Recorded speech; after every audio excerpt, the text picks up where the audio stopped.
جس کے ہاتھ میں قرآن ہو، زبان پر اللہ کا کلام ہو، نہ وہ دل بے سکون ہو سکتا ہے، نہ وہ ہاتھ خالی ہو سکتا ہے۔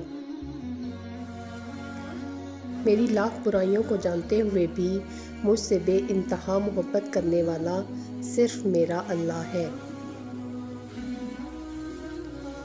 اچھا ساتھی وہ ہے جسے دیکھنا تمہیں خدا کی یاد میں مصروف کر دے، جس کی گفتگو تمہارے علم میں اضافہ کر دے اور جس کا عمل آخرت کی یاد دلائے۔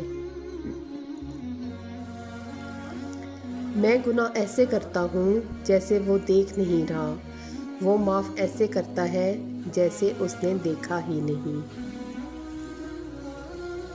انسان مایوس اور پریشان اس وقت ہوتا ہے جب اپنے رب کو راضی کرنے کی بجائے لوگوں کو راضی کرنے میں لگ جائے۔